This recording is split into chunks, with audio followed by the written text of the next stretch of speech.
turn this on now, go live, and I think we're good to go. It says preparing to live stream, so we should be almost ready to live stream now.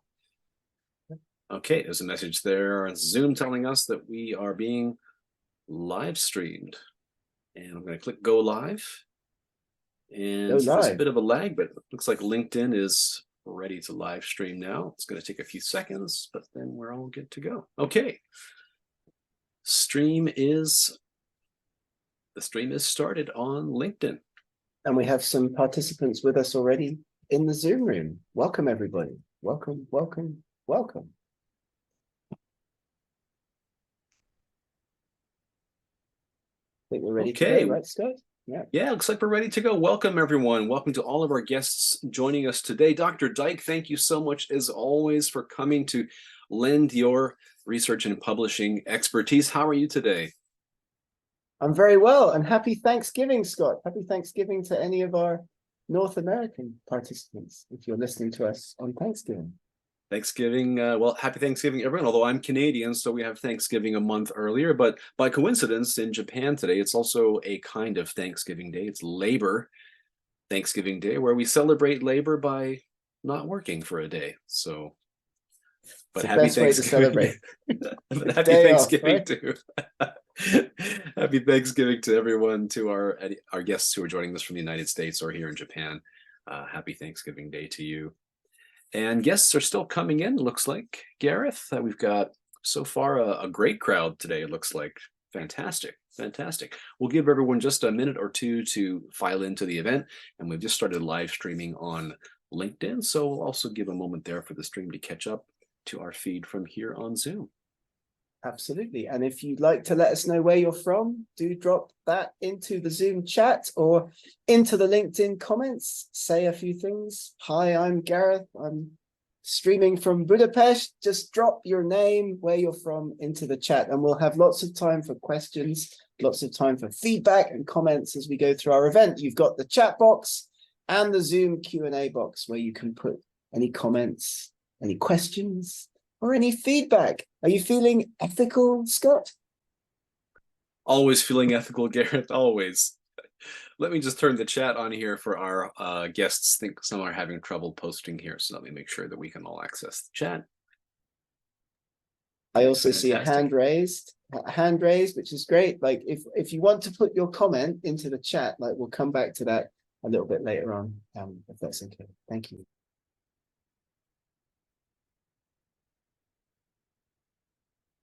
Yay, I think our attendees should be able to chat with us now. Okay, here we go. Great stuff. We should be ready to get started. Don't forget, this is an event that we're running, Sidetrain, Scott and I, and we're doing this for Bentham Science publishers. So we're streaming on the Bentham LinkedIn. If Bentham is a publisher that you've not heard about before, do have a look at benthamscience.com or eurekaselect.com. Lots of journals to choose from, right, Scott? Lots of great content that Bentham has for researchers around the world. Excellent content in Bentham journals, some great impact factors, and a very robust peer review system, so you know that you're getting high quality content from all Bentham journals. Welcome, everyone. Some great messages coming into the chat here. Welcome to our guests. I see UK, South Africa, Sub-Saharan Africa, Brazil. Fantastic. This is great.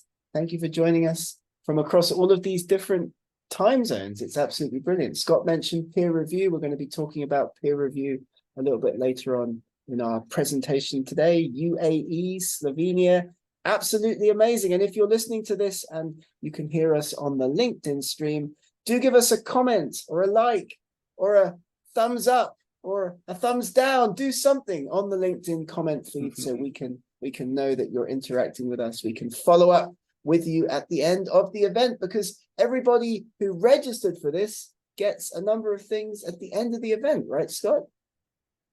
Absolutely. You get a certificate for joining us today, and we really appreciate you taking time to join our event today. We know that certificates are popular with all of our guests, so we'll make sure you get one within 24 hours after the event finishes today. So check your inbox for that. Absolutely. And there'll be recordings of this event available as well including on LinkedIn. So I think we should be getting towards our starting point. What do you think, Scott? Should we get cracking? Fantastic. Yeah, I think everyone's filing in. So yeah, Dr. Dyke, over to you. Let's begin. Let's begin. Thanks very much. Ethics is not a bad word. We're feeling ethical today in our presentation. We are going to spend a little bit of time talking about the ethics of academic research and academic publishing integrity, research ethics, big issues in the publishing industry at the moment, peer review, groups of peer review, collections of papers that haven't been properly peer reviewed. But the whole point of the training that we provide, Scott and I provide at SciTrain, working with Bentham Science Publishers, is to help researchers around the world understand some of these issues. I'm Gareth. I worked as an academic researcher for 25 years, publishing lots of papers, working still in academic publishing, working with a number of journals as an editor, as well as with a number of companies, including SciTrain. We are here to help. And what we do is we provide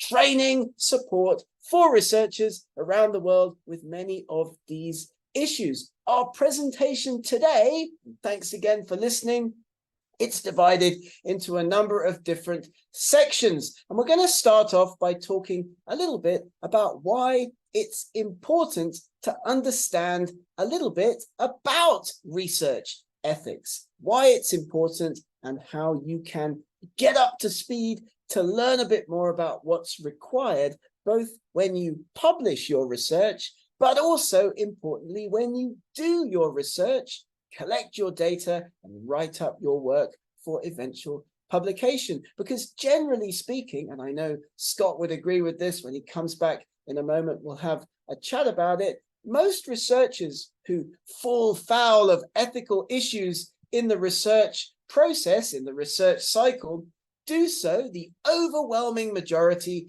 do so because they are unaware that they've done something wrong. So understanding ethics in research and in publishing is very, very important. Little training courses like this, or indeed the longer format training that we do provide at SciTrain. If you get in touch with us, we'd be delighted to tell you more about that. It can really help researchers to avoid the pitfalls of ethics in research and publishing. And of course, ethics is really important. And we put just a few reasons for that onto this slide. Maintaining trust in your research and in the public at large, ensuring that your funding that you get, hopefully, I mean, many people wish they had more research funding, but if you've got some, congratulations, you need to ensure that it's being properly used to protect your research subject health and rights. Very, very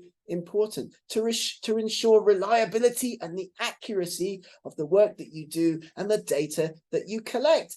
We'll talk about credit a little bit later as well. Authorship is one big area where this comes up all the time, but making sure that the people, the team, the researchers involved in your project get the proper credit for the work that they've done. That's also an important part of ethics in research and publishing. Promoting scientific, academic publishing integrity, a big keyword at the moment, a big buzzword at the moment across the industry. And finally, we want to be ethical to aid collaboration so that other researchers will want to work with us, with our research group, with our university. And that, of course, is great because the way to speed up scientific progress is to collaborate, to work with other people, speed up that scientific process. So here's that research and publishing cycle. We like to call it the hamster wheel of academic research. You might be at a number of different stages in the research and publishing cycle with projects that you've got on the go at the moment. You might be coming up with ideas for your next project. You might be looking for funding for your next project. You might be collecting data. You might be at that journal selection stage that we'll talk about a little bit later on in this event. paper writing, submission and peer review, and then publishing and post-publication promotion. And the wheel goes round and round and round, the old hamster wheel of academic publishing. You could be at a number of different stages on the cycle with different projects that you're currently working on. But understanding what to do and what not to do, importantly, in terms of the ethics of publishing and academic research is very, very, very, very, very, very, very, very important, which is why we're here to hopefully help. Ethics matter at all stages of the cycle. Ethics of funding, ethics of research data collection, as we already touched upon a little bit earlier, the ethics of journal selection, predatory publishers. Everybody's well aware of the existence of these, but do you know how to spot one? Do you know how to figure out if an email that you get from a publisher inviting you to submit a paper or guest edit a special issue, how do you know that that's actually legit? We'll talk about that in a moment. Then there's the ethics of writing, citing, and plagiarism. You don't want to get caught by one of the plagiarism checking tools that the publishers are using. You've got to know what not to do so that you don't do it inadvertently with your own research. And then, of course, the ethics of submission, article submission, and the peer review process. And then perhaps an area that very many researchers would be extremely confused about, publishing copyright, because that's not something that is really ever touched upon in, let's say, a PhD program or a training program at a university. So ethics matter at all stages of the cycle, and they are a key part of doing what we like to call finer research, F-I-N-E-R, feasible, interesting, novel, ethical, and relevant. These are important things to think about when picking a research project. Is it finer? Is it feasible? Is it interesting? Is it novel? Is it ethical? And is it relevant? These are the kinds of questions, by the way, that journal editors ask themselves when they desk evaluate your submissions. So these kinds of checklists, very good idea to have a look at yourself before you begin the research process. And we put the source for this on the slide. You can have a look at that if you're interested. We can send you that PDF at the end of the presentation. So here are some ethical principles to keep in mind as you get started, as we begin our event today. Follow the guidelines. You've got some guidelines there on the top of the table. Protect your subjects. Get informed consent. Protect people's personal and private information. Don't cheat. Of course, that goes without saying. Nobody listening to this would ever be looking to do that, I'm sure, but it can happen by mistake. It can happen inadvertently. So we'll talk about that a little bit in this presentation as well. Don't steal from other people. Don't steal from yourself, as we'll come back and talk about as well in a moment. You've got to reproduce content with permission. If you need to reuse something from another paper, you've got to have permission to do that, even in some cases if that content is open access. State the authorship.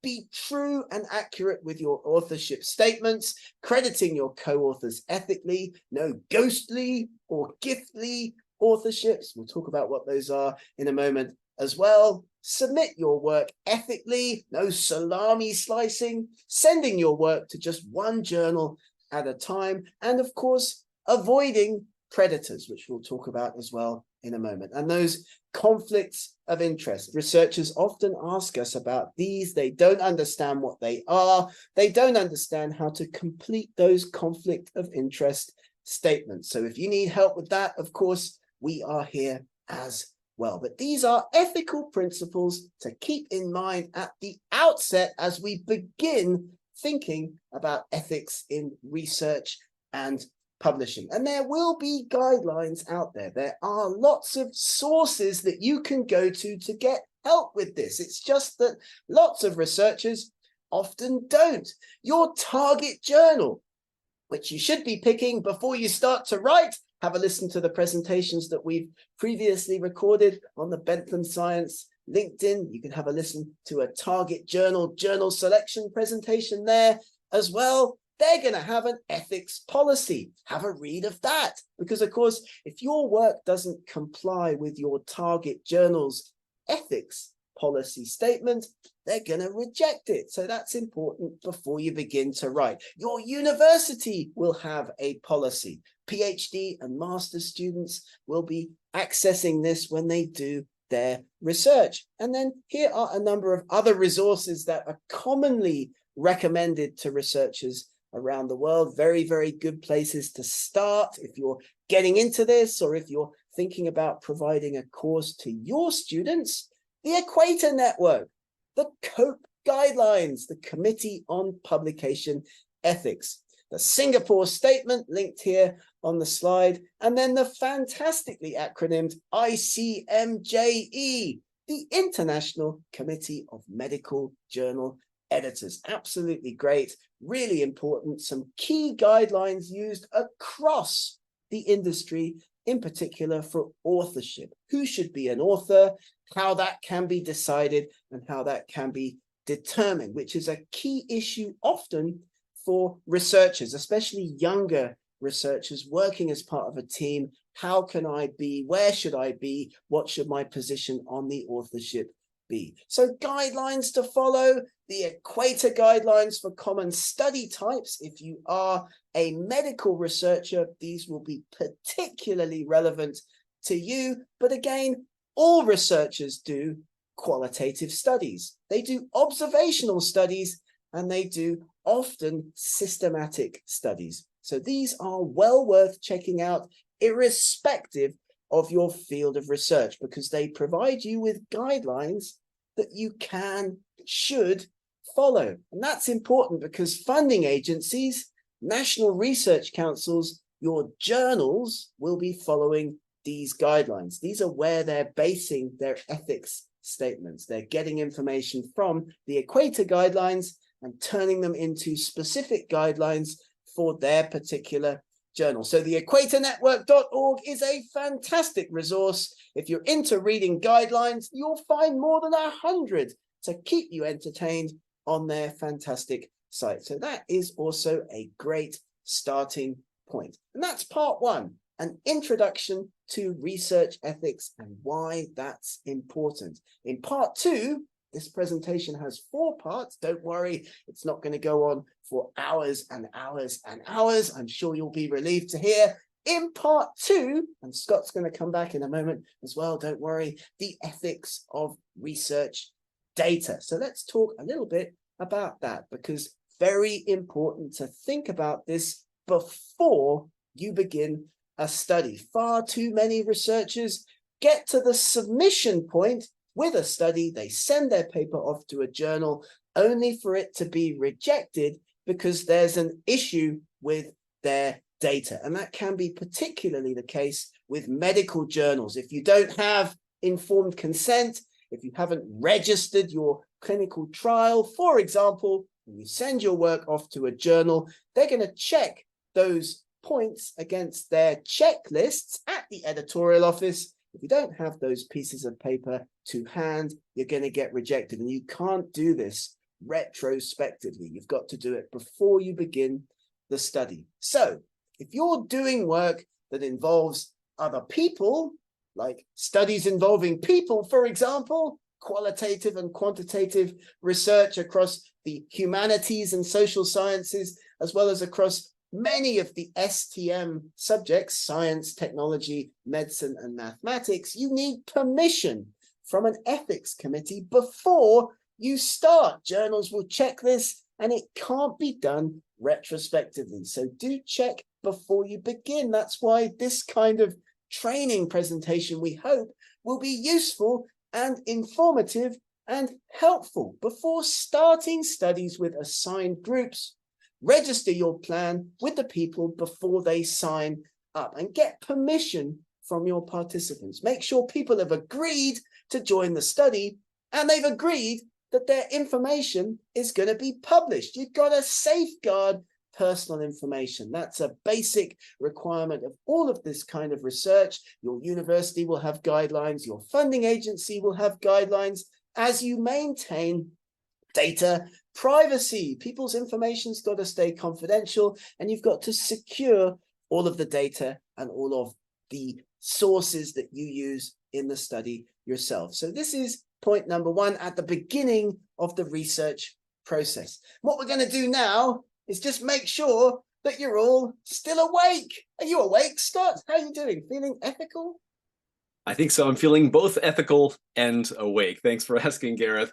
We have a very quick poll question to ask our guests today, just to keep everyone engaged. This was something I struggled with when I was doing my thesis. So the question is it ethical to try analyzing your data in many different ways until you finally get the results that you want or that you are expecting? If you think, yes, that's okay, then please choose the first option.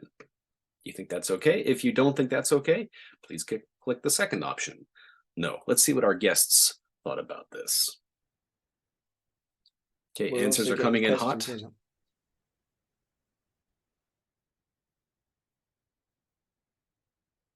Is this a question that your students have asked you in the past, Professor? Absolutely, absolutely. And it's something that people often are unaware of the answer to, as we're seeing, I think, with the responses to this quick poll in our event today, Scott.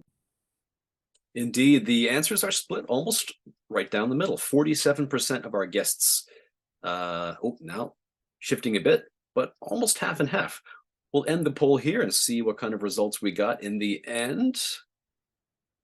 Here we go. 47% said yes, it's okay, and 53% said it's not okay to do this. Excuse me. Okay, let's see what the correct answer is, Gareth. Apparently, this is not okay. Data dredging.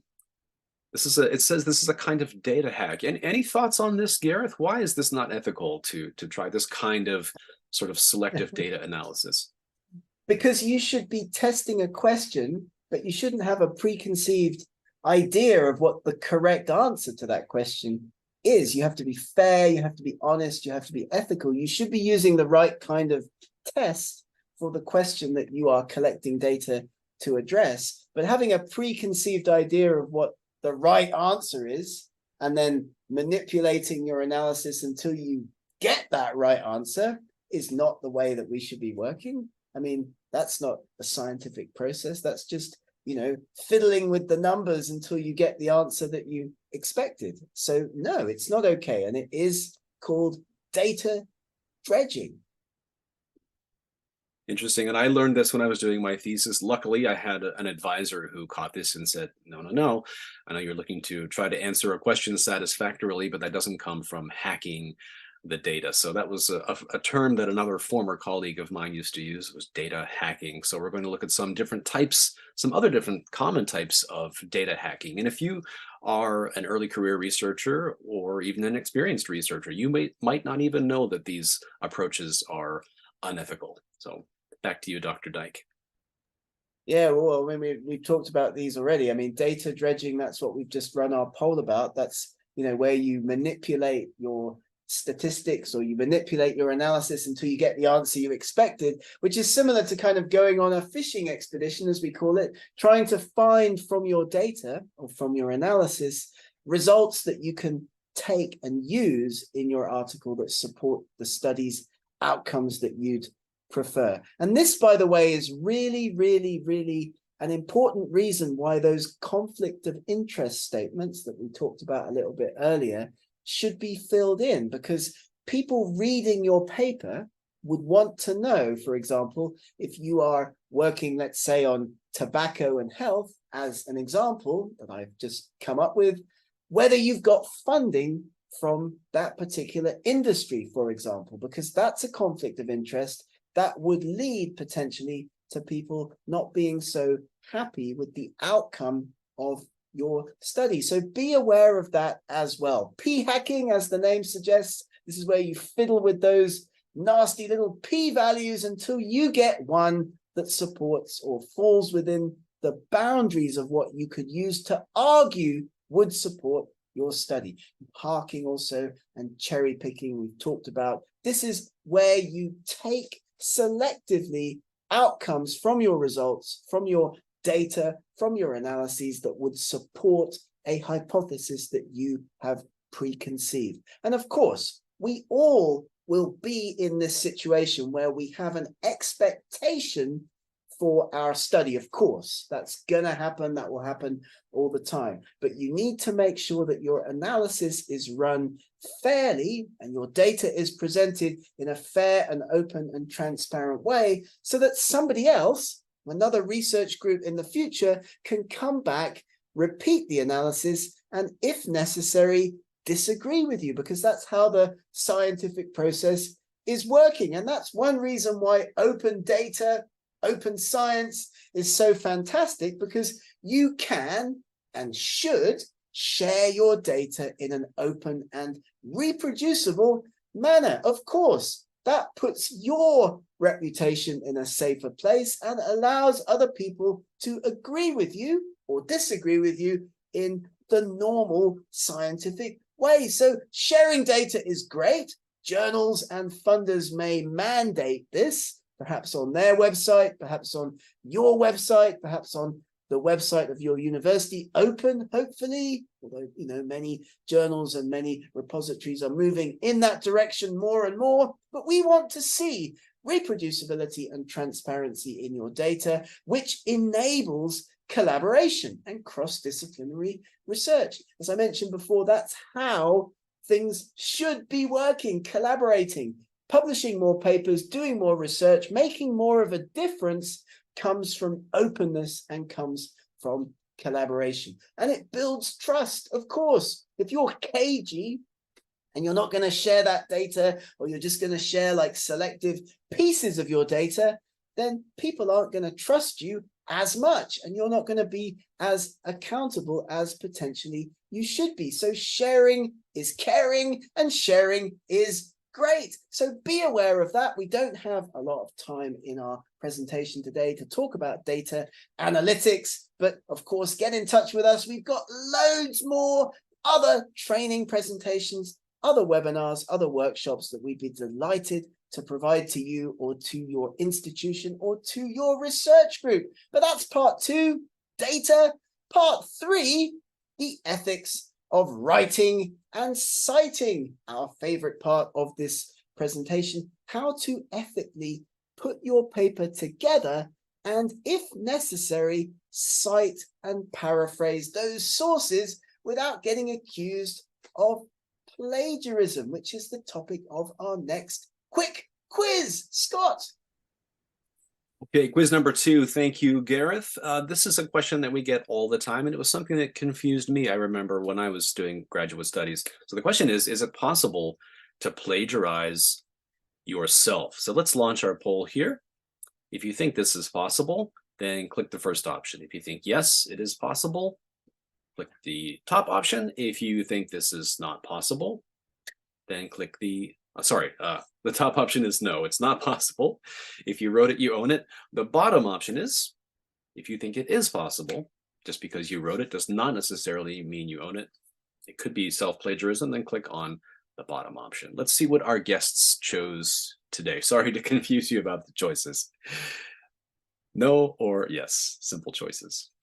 It means people are reading the slides carefully. That's perfect. And if you're listening to this on LinkedIn, you can also engage with us by putting what you think the answers to these quick quizzes are in the LinkedIn comments, or a thumbs up or some other emoji. It's great. It's a fantastic way of engaging with these events.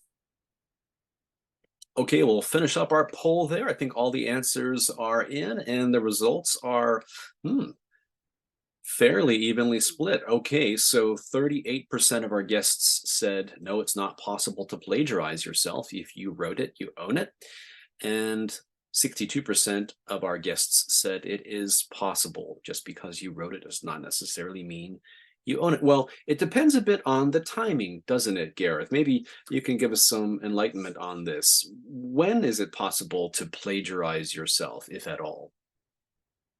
unfortunately, this happens a lot in academic publishing because people are unaware of the situation. Self-plagiarism is a problem. I've fallen into this trap myself with one paper that I remember writing back in 2003, 2004. It's definitely possible because if you make something, a table of data, let's say, or a map or a figure or some text, and you put it into a paper, you often think that you own that, right? And I did. I thought, you know, that figure that I made the figure. I took the photographs, right?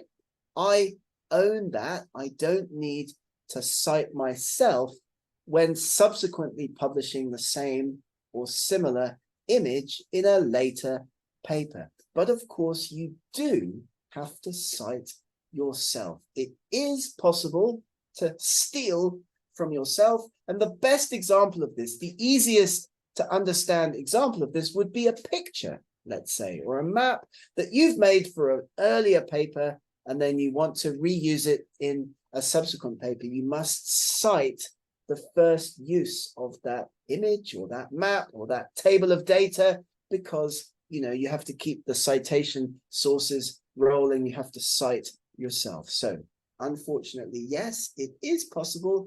Just because you wrote something, and we'll talk about copyright in publishing in a moment, actually doesn't mean that you own it anymore, right? Thanks, Dr. Dyke. And we did already have a couple of questions from our guests about this, so I'm sure there'll be more questions coming in about accidental plagiarism and self-plagiarism. So thanks very much for your answer, Dr. Dyke, and back to you. So we'll talk about this a little bit later in our event today. And as Scott mentioned, we've got some questions on this. But self-plagiarism is a problem, often because people are unaware that it can be a problem. And I can tell you more information about the sad story that I was part of a little bit later as well. But if you are taking sources from other work, and one of the very common questions that we get asked all the time by researchers around the world is how to summarize, how to paraphrase, how to synthesize my sources. Well, here are some tips for doing that in an ethical, reproducible way. And the best thing to do is to make notes always on what you read. Use a reference management piece of software like EndNote, like Mendeley, for example. Keep notes on what you read so that when you write about those sources in your paper, you can put the correct citations in. And I do this by grouping papers together around themes, right? Around questions or around particular themes. In my case, maybe it's a group of fossils or it's a particular part of the family tree of a group that I'm working on. Put them in groups so that you can cite sets of earlier literature in your own writing. And you've got to do that in a balanced way because peer reviewers look at that, editors look at that, and your colleagues in your community, in your research field will also look at that. If you don't cite something that they've written that they feel is key, then they might have cause to put a reply or a commentary into the journal. So citing fairly and in a balanced way so that the work of other researchers is clearly, honestly, and even-handedly presented is also very important. And we do not encourage, and you should avoid, aggressive or negative citation approaches. Even if you disagree, you think it's the worst piece of research you've ever read, don't be aggressive in the way that you cite the work of others. Be fair.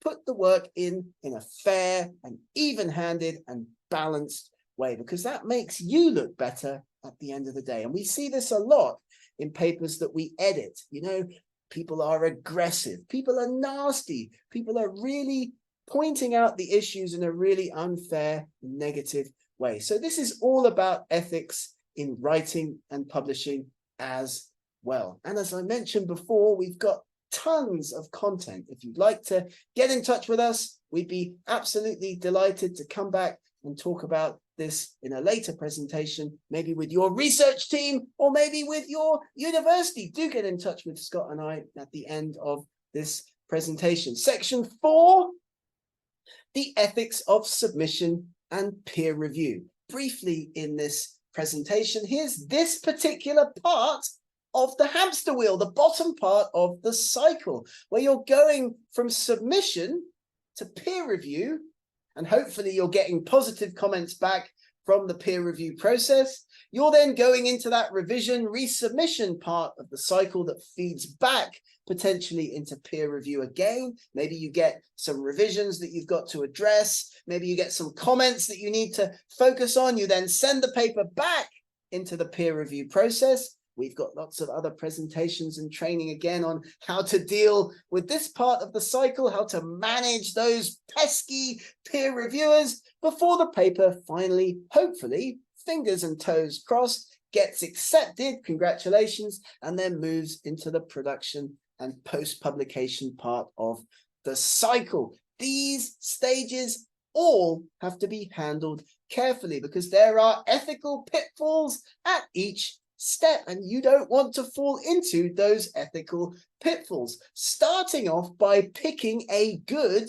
non-predatory journal for your next paper, which is a huge issue, of course, for researchers around the world. We all get loads of emails.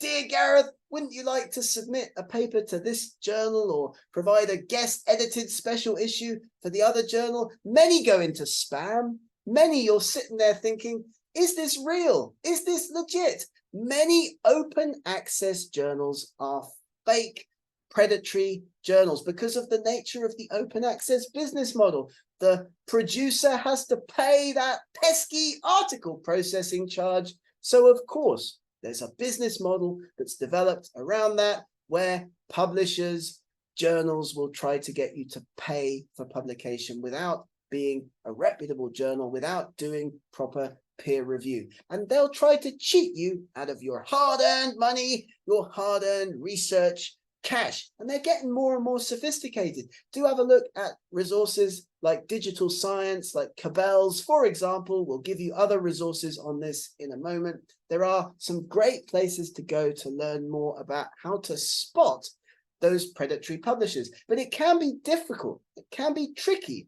And there are numerous examples of really leading researchers, really high impact academic institutions where some of the output still gets published in journals that are not really doing peer review properly. So that's very important to think about and take time over when you get those emails inviting you to submit or guest edit, because it can be very tempting and we're all under lots of pressure to put our work into journals and get them published and get those Scopus Q1 and Q2 publications done. So have a look at the website.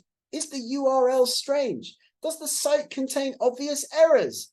Is it indexed? Is the journal indexed in places like the DOAJ? Who's on the editorial board? Do you recognize their names? You can write to them. You can ask people who are on the editorial board if they're really on the editorial board. Are papers being published regularly? Are they on time?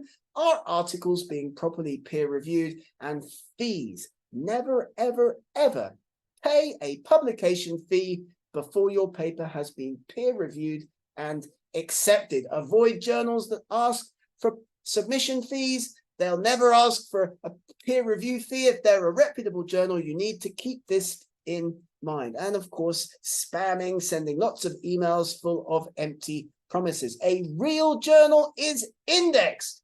Here are some of the key ones on this slide. They've got a robust peer review process, and we're proud to point out that the Bentham Science peer review process is the most robust in the publishing industry, a database of 85,000 verified peer reviewers. We know who they are.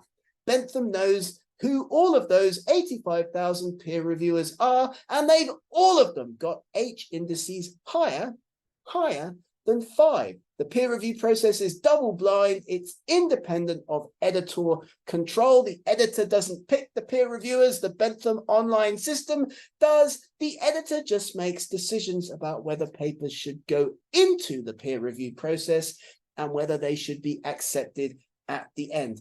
Double blind, verified peer reviewers with H indices greater than 5. That's absolutely fantastic. Do have a look at these resources as well if you are going through the process of trying to identify a journal for your next study. Take time over the process. And before you make that submission, have a look at this quick checklist that we put together to make sure you're not falling into any pitfalls in the submission process. Has your paper been published before?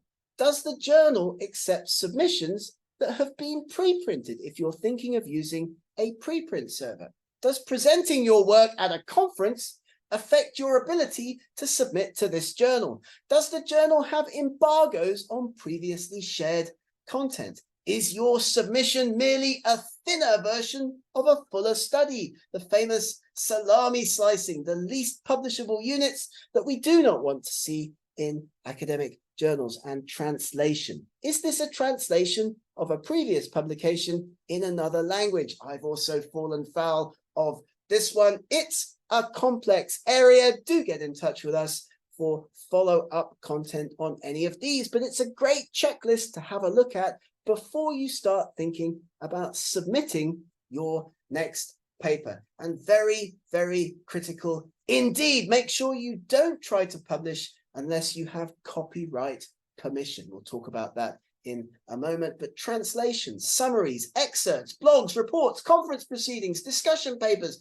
working papers, and preprints could all potentially hold copyright. So you need to make sure that you understand what's going to happen next in the publishing process. Usually it's okay to publish your thesis, assignments, essays, conference abstracts, conference posters, grant application text, patents, and online trial registries. But if you've got permission, in many cases, you may need to check beforehand. Again, get in touch with us if you have specific questions about any of these issues. Check carefully before you make your submission.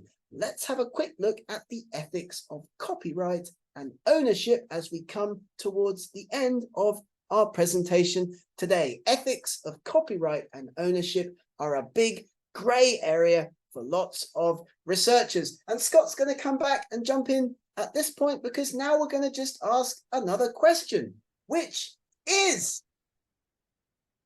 Thank you, Dr. Dyke. And by the way, we do have some hot questions coming in from our audience today, some really excellent questions. So we'll save a bit of time for Q&A at the end. But in the meantime, one more poll question for our group today. And the question is, and this relates to our earlier quiz question about self-plagiarism. So if you write an original work, does the copyright automatically belong to you? Now, in this case, we're talking about just after you finish this. So let's say you write something, you write a paper, a study. This is before you submit anywhere, before you sign away any ownership. Does that copyright automatically belong to you? Yes or no? What do you think? Let's see what our audience thinks today. Gareth? It's another tricky one, and I would personally be expecting a pretty even split between those yeses and nos, because I'm also confused about this. What does owning the copyright of a particular piece of research actually mean? And I think that we're getting a pretty even split in our answers, right, Scott? Looks that way, split almost down the middle. Again, the key to this question is before you submit anywhere, if you write something and it's an original work, does the copyright belong to you? Let's see, 40% of our audience said yes, it does, and 60% said no, that it doesn't. Well, this is a tricky one, but again, the key is before you submit anywhere, if it's something original, then implicitly, apparently, yes, the copyright does belong to you. But the key is until you sign it away or submit somewhere. As you were mentioning earlier, Dr. Dyke, tell us again the importance of if you've submitted something somewhere, that's where the ownership changes, doesn't it? Very, very often, yes, because when you submit a paper to journals that we refer to as traditional journals, you're going to often sign over the copyright of your work to that publisher or to that journal. So you often get a copyright transfer form as part of the either the submission process or the post acceptance process at journals, I just used to tick that box and send it back without thinking too much about what I was doing, because in open access publishing, of course, it's a different story. And this is one area very, very confusing for researchers, but could be, should be, potentially, definitely is a major selling point, a major advantage of open access publishing. You retain the copyright of your work in open access publishing. But of course, as the poll says, when you write something, the copyright belongs to you. Of course it does. You're the creator of that work. But very often in publishing in general and in academic publishing in particular, depending on the journal type that you go to, you may end up signing the copyright away. So a quick summary of that here on this slide. The copyright is yours until you sign it away, as Scott was saying a moment ago. So understanding journal policies and the difference between traditional journals and open access journals is quite important in this context. And at least in our experience, this is something that researchers are very often completely, blissfully unaware of. So you're going to get a document object identifier for your work. If you preprint on a preprint platform, that's also the case.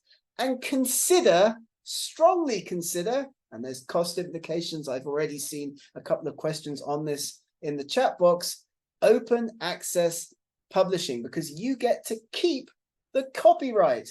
And of course, a great idea, something that we always advocate at Bentham and in our workshops at SciTrain, is the idea of pre-printing your work to establish primacy. Let's say you go to a conference, you've written a conference abstract, you've written a conference presentation. Great idea to pre-print that so that nobody else can go off and listen to your conference presentation and then write that up as a paper on their own. You've got a preprint out there, you've got a DOI, a document object identifier number, you've got primacy, your research is protected. So here, again, as a summary, do take a screenshot of this, do listen back to this section of the presentation.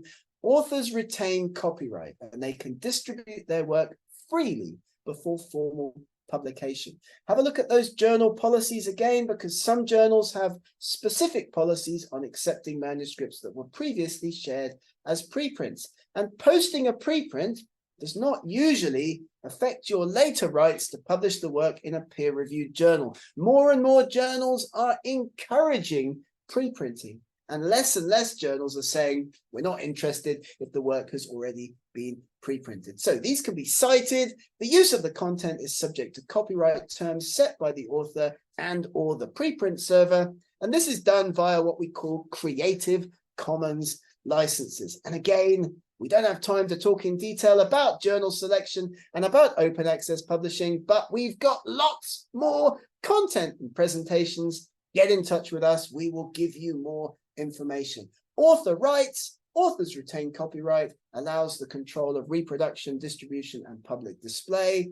You're going to have a different number of licensing options depending on your open access journal, depending on your preprint server. You'll get to specify very often how others get to use your work, which is a key aspect of open access publishing, not all that often talked about. And at least in our experience, authors are often unaware of it. So copyright protection allows you to reuse your own future publications, share them with colleagues, again, with proper attribution. You've got to cite yourself, as we've talked about in this ethics presentation. Can you share your work? Well, if you've got the copyright, of course, you can reuse it, save it, and share it, even for commercial purposes, which is a big difference between open access publishing and traditional publishing, where you've signed that over to the publisher. In that situation, if your journal holds the copyright or the license, they may restrict fair use. For example, quoting a small part of the paper may be allowed with proper credit. They might allow draft versions on preprint servers. They might allow sharing with an embargo, often at the big publishers, on a not-for-profit repository, like your website, for example, but you put the earlier version on there. Do check your target journal. Ask us if you have any questions. And you may get permission to distribute a few special print copies or online links. And we've put the most common kinds of CC licenses here on the bottom of this slide. These are the common two that open access publishers usually use: CC by NC, where you're permitted to archive and share the complete paper, but only for non-commercial use with proper attribution, and the CC BY, where you can archive and share the paper freely with required citation. Again, do get in touch with us. We are always here if you have questions, feedback, any thoughts about this presentation on ethics in research and publishing, or indeed any of the other presentations that we do, SciTrain does, Scott and I, with our publisher partners and friends across the industry. Scott. Big thanks to Bentham Science as always. And we have some excellent questions coming in from our guests today, Gareth. So maybe we can get to some of our Q&A. Are we ready? Gareth, what do you think? Absolutely. Absolutely. It's great to see so much engagement from events like this. And thank you, everybody, for coming along and asking questions. Let's get into it. Okay, these are great. Let's look first at a question about submission. This is a great question. So I'll try to shorten the question a bit. This is one of our guests who submitted an education-related article, and it's now been more than 2 months since our guest submitted their paper to the journal and received an acknowledgement of submission. And our guest wrote an email asking about the progress, which is exactly what we recommend, right? As you always say, Dr. Dyke, right? Don't wait, communicate. That's exactly what our guest did. But no response yet to date. And so our guest is asking, can I withdraw my article and then send it to a different journal, informing the first journal that or informing the second journal that I first submitted somewhere else and withdrew my article? This is a great question. Yeah, that is a really great question, and it's much more common than you might think. Unfortunately, yes. It's been a few months. You've only got one career after all. What we would probably recommend in this situation is sending one more email to the journal editor. Make sure you've got the right email address. Make sure you've gotten that off the journal website. You're actually communicating with who you need to be communicating with. Go back to them again, ask again for an update. Do give some suggestions potentially for additional peer reviewers. Be helpful, be polite, give something back to the editorial office, but give them a time limit.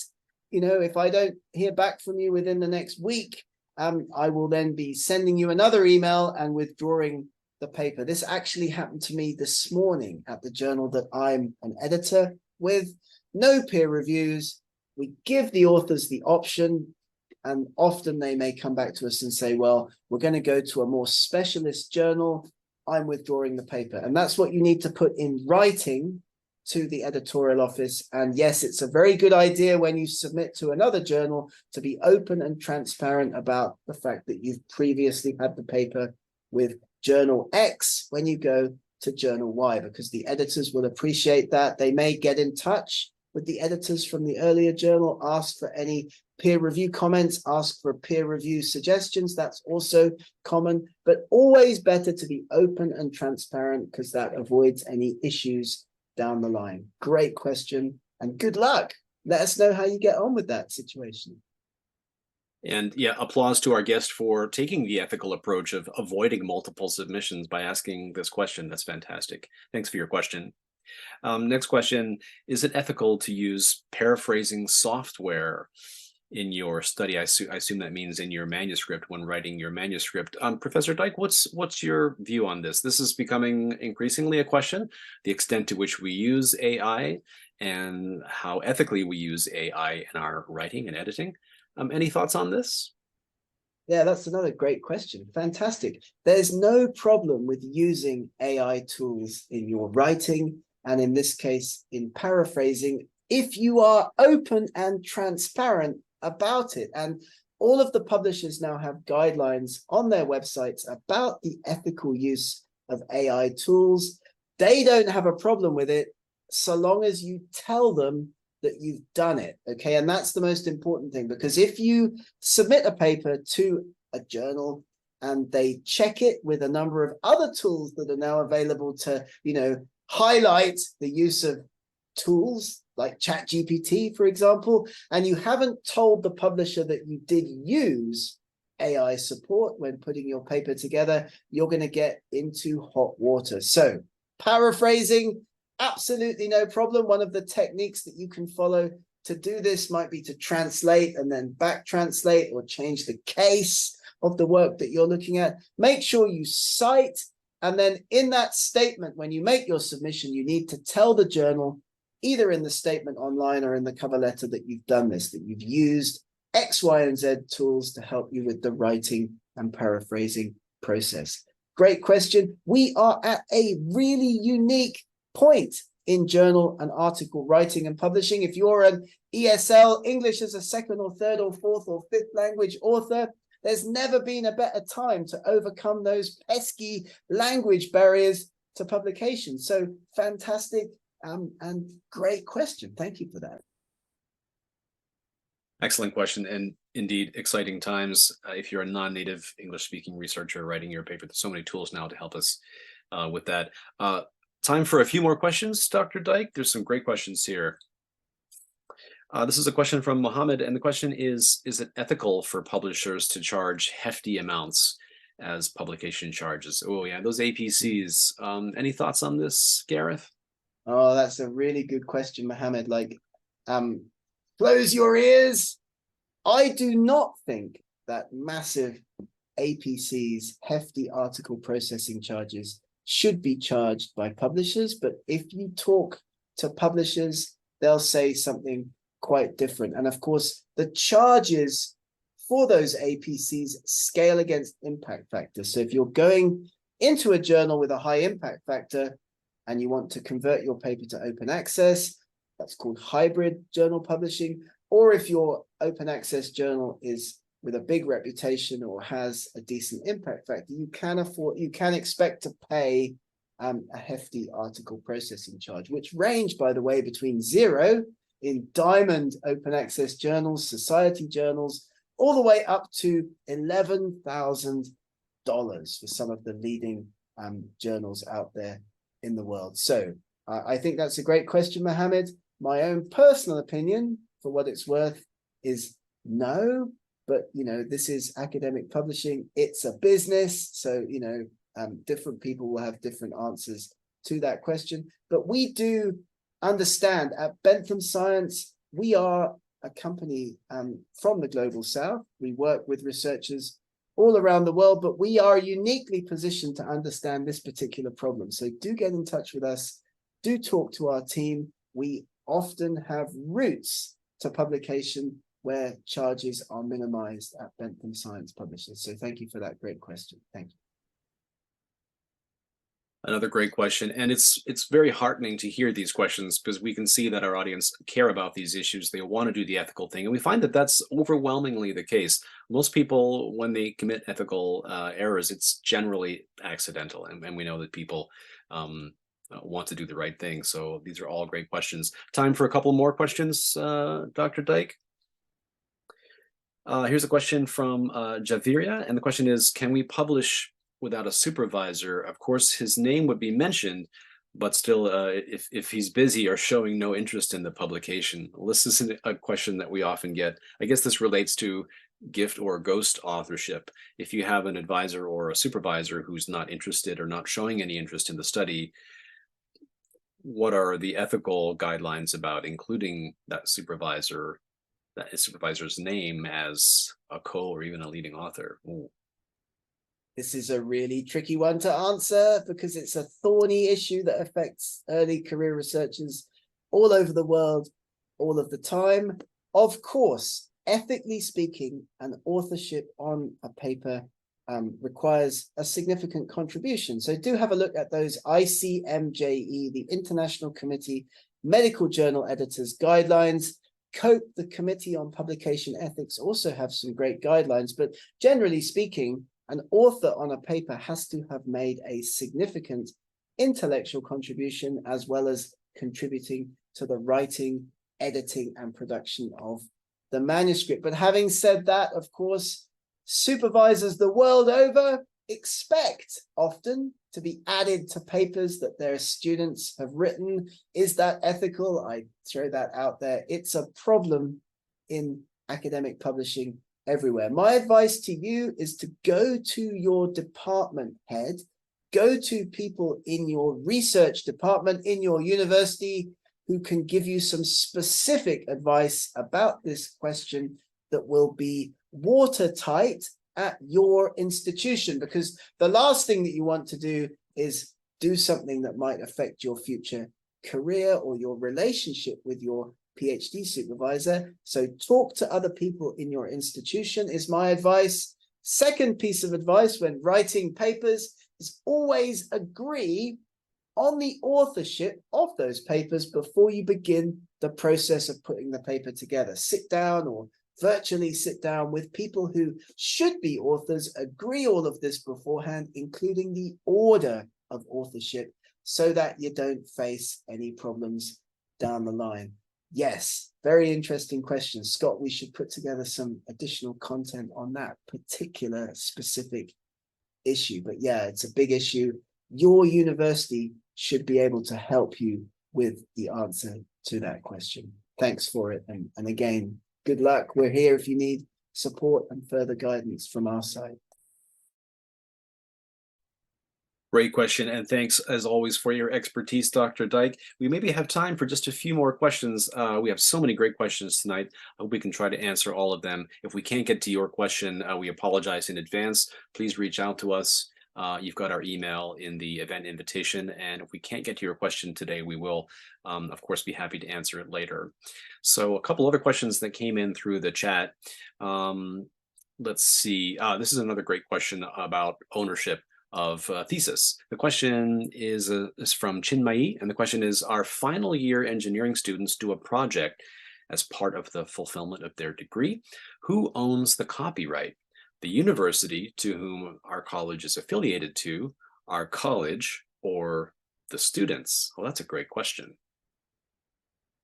Wow, that is a great question. Who owns the copyright of a student engineering project like that? Well, your university, again, will have guidelines on this. There'll be an ethics policy, and there should be, I hope that there are answers to this question on your institution's website. Usually, but not always, your institution, unfortunately, ultimately owns any IP that you might generate whilst working for that institution.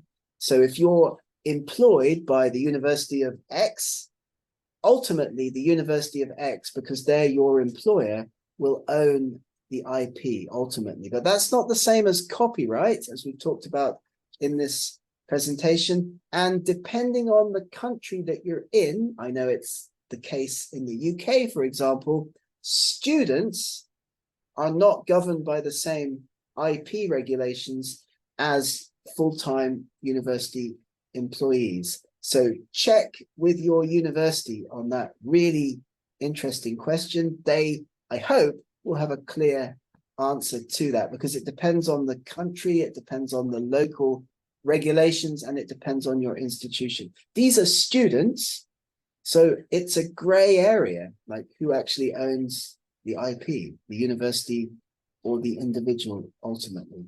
So, but thank you for that really interesting question. That's one of the most interesting questions we've got in a long time, right, Scott? Definitely. Yeah, fantastic question. And we've got a few more. I realize that your time is precious, Dr. Dyke, but do we have time for a couple more questions from our guests today? We always have time to help people. Absolutely, of course. Let's keep going. Wonderful. Great. We have a couple of raised hands here, and maybe our guests can clarify their questions. There's a question from, this is from Professor Singh, and Professor asks whether copyrighted work can be patented by others. Does this fall under infringement? Oh, patenting is a whole other fantastic topic. In fact, I'm hoping we can do a whole event just on this fascinating topic. I have a colleague in Germany, Dr. Ansgar, if you're listening, who would be perfect for that. A quick answer for Professor Singh on patents and copyright infringement, Dr. Dyke. Is that something you could speak to just now? I'm going to leave that for our next event, I think, Scott, because I'm not an expert in this particular area. But I would recommend that, you know, If you have something that you think is commercializable, if that's even a word, if you've got something that you think should be patentable, I mean, talk to your local office. I mean, talk to your national patent office, talk to your university, and move quickly towards doing that. Okay, so I mean, the more you do, the more protected you are. Something that we do want to mention in this context are the patent reports that Bentham Science publishes. We are actually the only publisher that puts out a series of patent report journals. So do have a look at those on benthamscience.com, eurekaselect.com. If you're working in a particular subject area and you want an up-to-date list of the patents that have been filed around the world in your area, Bentham Science has that information available for you. But specifically on that question, I mean, the copyright is different to commercializable intellectual property in that context. So you want to have both in place, is my understanding. But like, you know, Dr. Angol, when he does his presentation for us, Scott, will give us a much clearer answer to that question. So stay tuned.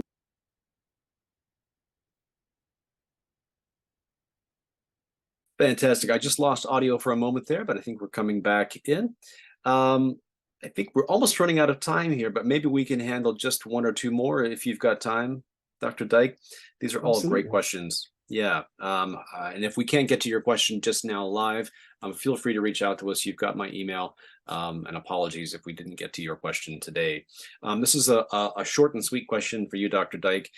Should we be removing the preprint the moment our pre-printed paper is published with the journal?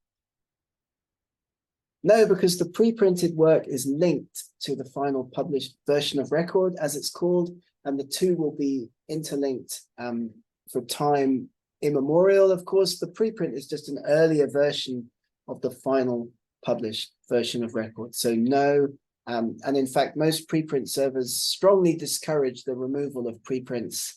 In any case, you have to have a strong case. For example, if you want to take a preprint down from a preprint server, you can always update your preprint. And in the ideal situation, in the open publishing model, you'd have a series of preprints leading to that final published version of record. So everybody can see how the work has evolved over time. And that's really useful. Open peer review, you're changing your idea, you're changing your work.